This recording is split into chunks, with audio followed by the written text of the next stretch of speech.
All right, in this video, I'm going to be covering an example of an applied linear programming problem. Okay, so read through the example with me. We have a landscaping company that has crews that mow lawns and prune shrubs. The company schedules 1 hour for mowing jobs and 3 hours for pruning jobs. Each crew is scheduled for no more than 2 pruning jobs per day, and each crew's schedule is set up for a maximum of 9 hours per day. On the average, the charge for mowing a lawn is $40 and the charge for pruning shrubs is $120.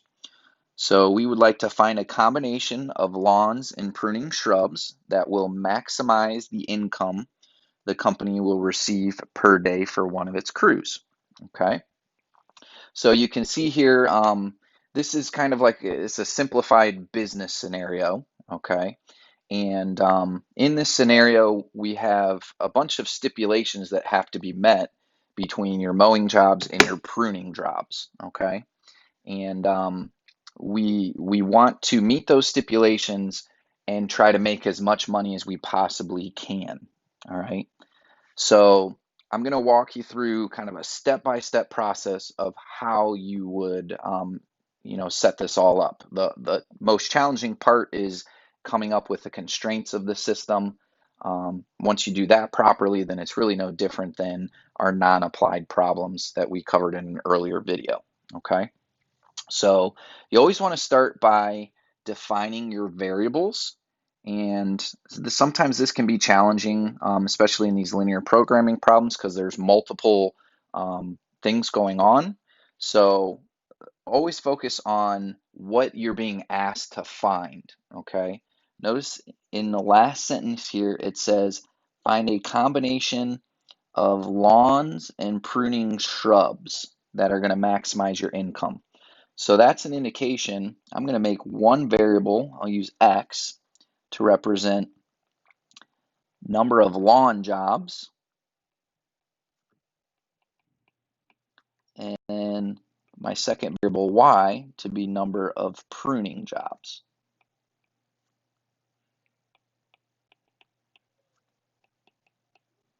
Okay. Once you have your variables defined, now you come up with your constraints or your system of inequalities for this situation. Okay, so this is not always the case, but typically in a real world scenario, you can't have a negative number of jobs, right?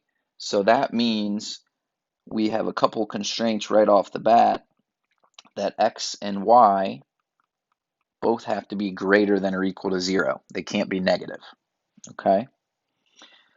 All right, and then we'll have a constraint related to the hours it takes to complete jobs. Okay, so it says mowing takes 1 hour and pruning jobs take 3 hours, and we have a total of 9 hours in the day to complete all of our work, right? So a constraint to represent our hours would be 1x plus 3y has to be less than or equal to 9 total hours. 1 hour for every lawn job plus 3 hours for every pruning job has to be less than or equal a total of 9 hours. Okay. Notice I've used some information that was given up in the problem. So anytime I use a number, I like to cross it out. So I've used the 1, I've used the 3, and I've used the 9. Okay. Final constraint. It says there can be no more than 2 pruning jobs per day. So that means that Y has to be less than or equal to 2, in addition to also having to be greater than or equal to 0. So now I can cross out that 2 as well. Okay. So at this point, the only numbers that were given to me in the original problem that I haven't used yet are the dollar amounts, 40 and 120. Typically, your money gets saved. You use that when you build your objective function. Okay.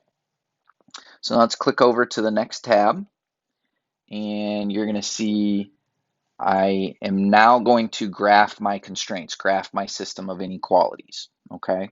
Now I've given you a complete coordinate plane here, but typically since these are applied problems, we're usually only in quadrant 1 where both x and y are positive.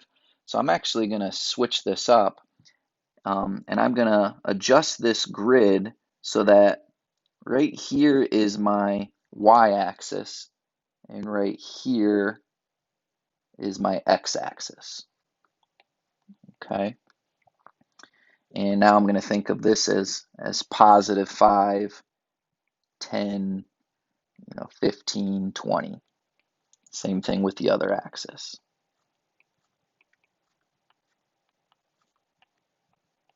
Okay. So let's see. Our first constraints were that x and y both had to be greater than or equal to 0. So those boundary lines actually relate back to the x and the y-axis that I just drew in. So let's kind of go over in red here and here. So if I did the shading just for both of those inequalities, I'd be in quadrant 1. Okay. Then my third constraint was x plus 3y less than or equal to 9. So we have an x-intercept of 9 and a y-intercept of 3.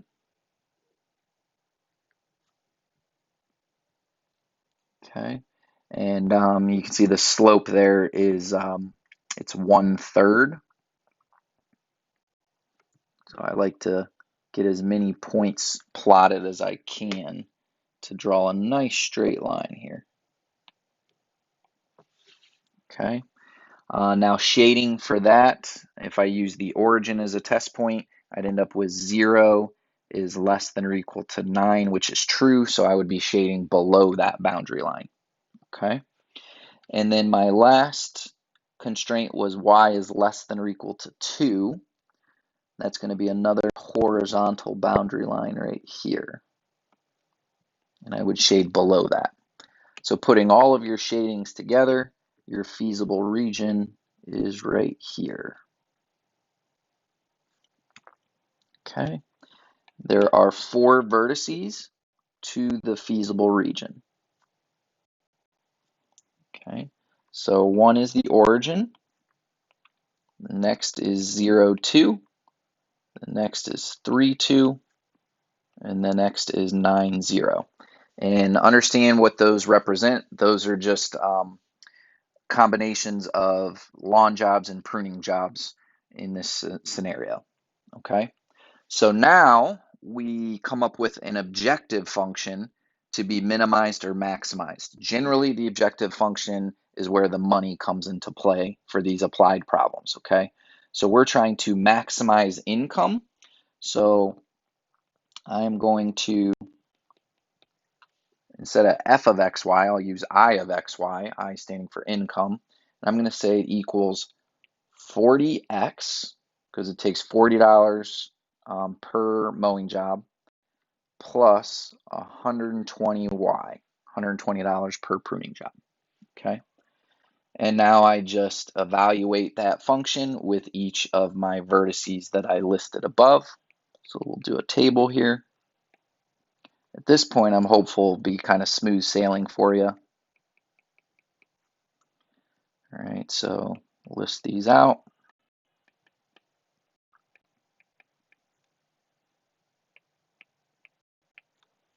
Okay, so you don't mow any lawns, you don't prune any shrubs, you don't make any money. If all you do is have 2 pruning jobs in the day, you make $240. If you do 3 mowing jobs and 2 pruning jobs, you're going to make $360. Or if you do 9 mowing jobs and no pruning jobs, you will also make $360. Okay. And we're trying to maximize income here. So notice there's 2 results here that were my largest values. So there's a couple combinations here that'll work to maximize income. So let's write a sentence to state our answer. You can make a maximum income of $360 with 3 mowing jobs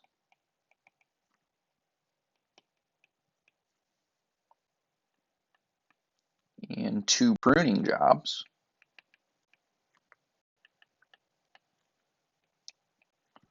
or with 9 mowing jobs.